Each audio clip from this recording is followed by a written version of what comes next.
All right, so get ready because today we are diving into one of history's biggest mysteries, the JFK assassination. But we're going to be looking at it from, well, a slightly different angle. We're going to be focusing on the three tramps theory. Yeah. So, these are these mysterious figures who were arrested right near Dealey Plaza right after the shooting. Yeah, the three tramps are fascinating. They're kind of at the center of a lot of conspiracy theories about JFK's death. There's this feeling that maybe something more was going on behind the scenes. Right, like it's hard to believe these guys were just some random homeless people who happened to be in the wrong place at the wrong time. I mean, everyone's heard of Lee Harvey Oswald, the supposed lone gunman. But what if he wasn't alone? What if the three tramps were part of something bigger? That's exactly what we're going to be looking at today. We've got some really interesting stuff to go through. Declassified documents, eyewitness accounts, even a deathbed confession. Oh, wow. A deathbed confession. Yeah. Okay, so before we get into the three tramps themselves, Yeah. can we just set the stage a little bit? The 1960s were a pretty crazy time, right? The Cold War, the Bay of Pigs, Vietnam. Yeah, for sure. It was a time of huge global tension, lots of political maneuvering. It was a powder keg, really. And JFK, well, he was right in the middle of it all. Some of his decisions, like trying to pull troops out of Vietnam and, trying to ease tensions with the Soviets, well, those decisions made him some powerful enemies. And that's where the CIA comes in. Right. They weren't too happy with Kennedy. Let's just say JFK and the CIA, they didn't always see eye to eye. The Bay of Pigs invasion, which was, a CIA operation to overthrow Castro in Cuba, well, that was a disaster. And Kennedy publicly criticized the CIA. He even said he wanted to splinter the CIA into 1,000 pieces or something like that. Whoa. Okay, so not exactly making friends in the intelligence community. Yeah. So are you saying that the CIA might have wanted to get rid of Kennedy? Well, it's a theory that a lot of people have looked into, yeah. Whether or not they actually did anything about it, that's a whole different question, and one that we might never really know the answer to. Okay, well, let's get back to these three tramps. Mm-hmm. Who were these guys, and why are they such a big deal for conspiracy theorists? So right after the assassination, the Dallas police arrested 3 men near the Texas School Book Depository. That's the building that, that's where Oswald supposedly shot from. And these men, they looked like they were homeless, which is where the Three Tramps nickname comes from. And there are photos of them being led away in handcuffs, but then they just vanished. Vanished, like they just disappeared. That's really weird. Yeah, it's strange. And that's why they're so interesting. There's no real record of what happened to them. Some people think they were just processed and released because there wasn't any real evidence against them. But for conspiracy theorists, that missing information is a huge red flag. It does make you wonder if someone was trying to erase them from the story. Right. And then there's this whole thing about how some people say these tramps look a lot like known CIA operatives, specifically guys like E. Howard Hunt and Frank Sturgis. Wait a minute, Hunt? Wasn't he involved in Watergate? Yeah, exactly. Both Hunt and Sturgis were major players in Watergate. The scandal that brought down Nixon. The fact that these two guys with their CIA connections might have been in Dealey Plaza on that day, well, it really gets people thinking. Okay, so we've got these tramps maybe connected to the CIA and a lot of missing information.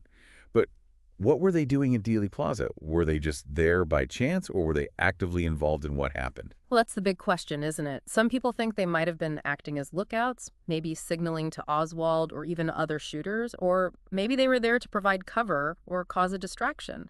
There's even theories they were part of a hit squad, dressed as homeless people to blend in. Wow, that's a lot of possibilities. Oh, yeah. I guess without knowing who they really were or what happened to them after they were arrested, it's all just guesswork, huh? Pretty much, yeah. But the fact they were there so close to the assassination is what makes it so intriguing, It's like a missing piece of the puzzle. Like a clue that could unlock the truth about what really happened. Exactly. And their possible connection to the CIA, whether it's real or not, just adds to the mystery. It taps into our fears about government conspiracies and makes us wonder what those in power are really capable of. So how do we sort through all of this? How do we know what's fact and what's fiction when it comes to the three tramps? Well, that's the challenge, right? We have to be careful not to just get swept up in all the conspiracy theories. We need to look at the evidence carefully, consider different points of view, and accept that there may not be a simple, easy answer. Right. It's all about approaching this mystery with an open mind, but also a healthy dose of skepticism. After all, we've seen that the official story about the JFK assassination isn't exactly perfect. And the possibility that the CIA, with their history of, covert operations and their rocky relationship with Kennedy might have been involved, well, It's just too interesting to ignore. So where do we go from here? How do we get to the bottom of this whole three tramps thing? And how do we make sense of their potential role in this huge historical event? I think the next step is to really dig into those CIA motives. Why would the agency want Kennedy gone? What did he do that threatened their power? And we can't forget about E. Howard Hunt and that deathbed confession. That's a Oh, serious bombshell we need to unpack. definitely. Hunt's confession is a big piece of this puzzle. If it's true, it could change everything. Buckle up, everyone, because we're going deeper into this web of conspiracy and intrigue. It's about to get really interesting. Oh, it definitely is. As we go further down this three tramps rabbit hole, the line between truth and fiction gets pretty blurry. Well, that's what makes history so fascinating, isn't it? It's not always clear-cut. There are always different ways to look at things, and sometimes the truth is even crazier than fiction. It really is. History rarely gives us a simple story, does it? It's more like a messy puzzle with pieces that don't always fit neatly. And when you're talking about something as huge as the JFK assassination, well, the pieces get even harder to put together. So let's try and put some of those pieces together, shall we? We were talking about the CIA's motives. What do they have to gain from, from getting rid of Kennedy? Right. Well, think about the Bay of Pigs invasion. That whole mess really created this rift between Kennedy and the CIA. And that rift, it never really went away. Kennedy felt like he'd been betrayed. And some people think that, well, they think he was actually trying to reduce the CIA's power, you know? So he wasn't just a critic. Hmm. He was actually dangerous to them. Yeah, I think that's a fair way to put it. And that can be a risky position to be in, especially when you're dealing with an organization like the CIA. They're powerful, they're secretive, they have their own ideas about, America's role in the world, and anything that challenged that, well, it was seen as a threat. And it wasn't just the Bay of Pigs, right? Didn't Kennedy also do things that made the military-industrial complex pretty angry? The people who benefit from war, I mean? Oh, absolutely. Kennedy was becoming more and more cautious about, escalating the Cold War. He was pushing for what's it called? Détente with the Soviet Union, talking about banning nuclear tests, even thinking about pulling troops out of Vietnam. And that did not go over well with the folks who saw the Cold War as essential to America, to its power, its economy, all of that. So Kennedy was kind of rocking the boat, Yeah. stepping on toes, making himself a target. Exactly. And then when you consider the CIA's history, I mean, they were involved in all sorts of, covert operations, regime change, even assassinations. Yeah. It's not so crazy to think they might have considered getting rid of Kennedy, as a way to protect themselves and push their own agenda. Okay, well, let's shift gears for a second and talk about E. Howard Hunt. Yep. You mentioned a deathbed confession. What exactly did he say? So, according to his son, St. John Hunt, when E. Howard Hunt was on his deathbed, he confessed to being involved in a plot to assassinate President Kennedy, a plot that was backed by the CIA. He even named names, people he said were involved. He mentioned Lyndon B. Johnson, who became president after Kennedy. LBJ. Whoa, hold on. Are you serious? Yeah, and it's one of the most controversial parts of this whole JFK thing. But let's just stick with Hunt for now. This wasn't just some random guy talking. Hunt was a serious CIA operative with a long history of involvement in covert operations. He was a big part of the Bay of Pigs, and then he was later involved in Watergate. So he was a guy who knew how to operate in the shadows. And this confession, if it's true, well, it really makes you think that maybe the CIA really was involved in Kennedy's assassination. Yeah, exactly. Although it's important to remember that deathbed confessions, well, they should always be taken with a grain of salt. People's memories can be unreliable, especially when they're, close to death. And sometimes there might be other reasons why someone might change their story. Like a guilty conscience, or maybe even wanting to get revenge on someone. Right, exactly. But even with all that, Hunt's confession is still a big deal. His son claims he was there, that he heard it firsthand. And it kind of fits with what we know about Hunt, his background, his skills. Okay, so let's try to summarize. We have a president who was clashing with the CIA. We have a motive the agency might have wanted him out of the picture. We have a deathbed confession from a CIA operative saying he was involved in a plot to kill Kennedy. And then we have these three tramps hanging around Dealey Plaza, maybe with ties to the CIA. It's starting to sound less like a conspiracy theory and more like something that could have actually happened. It's definitely a compelling story, and it's captured people's attention for decades now. But even with all these clues, all this circumstantial evidence, there's still no smoking gun. No hard proof that definitively links the CIA or these three tramps to Kennedy's death. So we're left with this feeling of uncertainty. Like we're not getting the whole story. Yeah, exactly. The JFK assassination, it's like this open wound. It really shook America's sense of security, and it left people with this distrust of the government, a feeling that maybe they're not being told the whole truth. So how do we make sense of it all? Do we just accept the official story that Oswald acted alone? Or do we consider the possibility of a conspiracy, something bigger and more sinister going on behind the scenes? At the end of the day, I think it comes down to what each individual believes. But it's important to look at all the evidence, to consider all the different angles and to accept that there may not be one clear, satisfying answer. Right. History is messy. It's rarely simple. And the JFK assassination, with all its mysteries and characters like the three tramps, well, it's a prime example of how history can keep us guessing, keep us asking questions, even after all these years. It reminds us that the past is never really gone. It shapes who we are today, influences the future. And sometimes the most important lessons come from wrestling with those unanswered questions, with the mysteries of history. Well said. Now, we've been talking a lot about the connection between the three tramps and E. Howard Hunt. Is there any evidence beyond just, how they look that suggests these guys really were Hunt and his associates? Well, that's where things get even murkier. There are no photos, no official documents that prove the tramps were Hunt and Sturgis. But some people point to witness accounts. People who say they saw men matching their descriptions near Oswald's apartment in the days leading up to the assassination. So they were in his orbit, watching him, maybe even influencing him.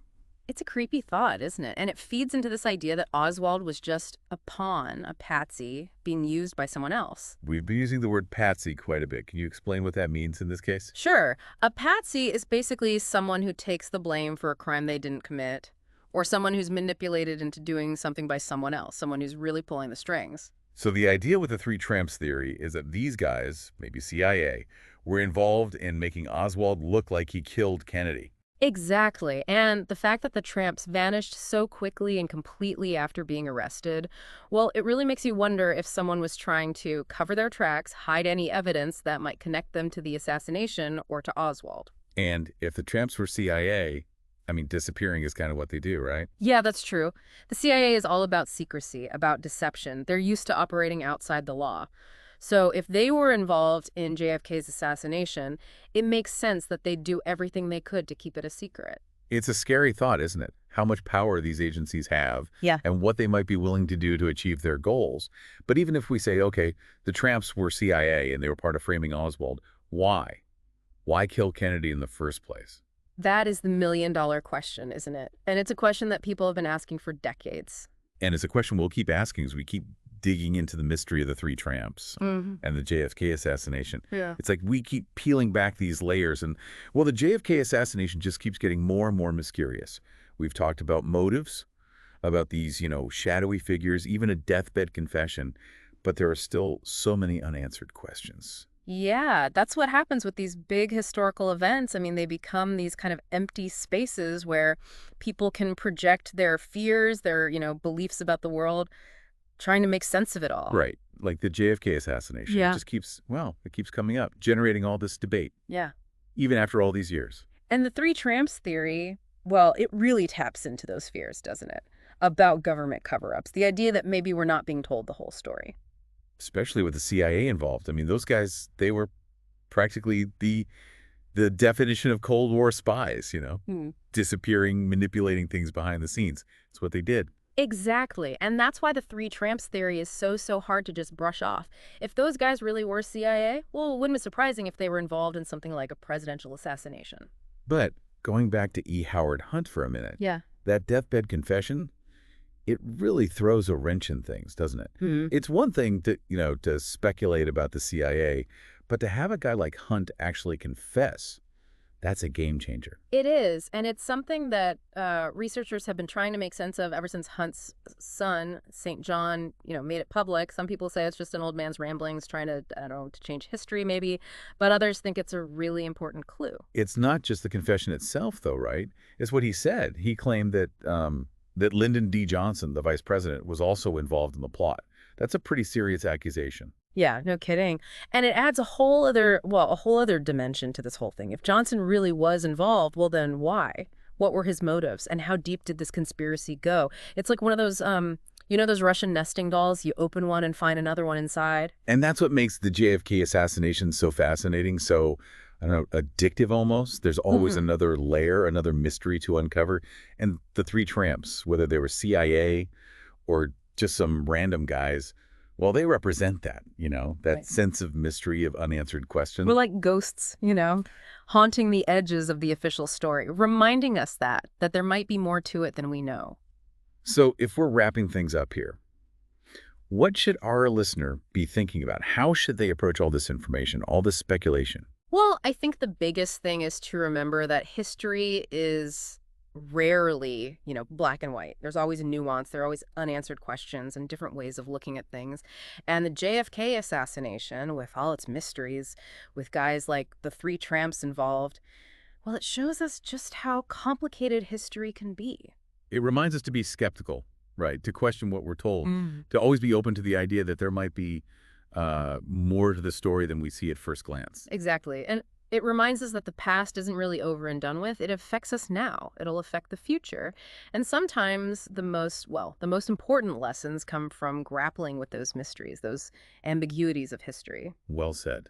Well, I think that about wraps up our deep dive into the JFK assassination and the mystery of the three tramps. It's been a really interesting conversation, and even though we may never know exactly what happened that day in Dallas, I think we've learned a lot about this case, about how complicated it is, about how mystery can be so powerful. To everyone listening, thanks for coming along on this journey with us. Keep researching, keep asking questions, and maybe, just maybe, the truth about the three tramps will come out someday. Until then, well, the theories and the debates will continue.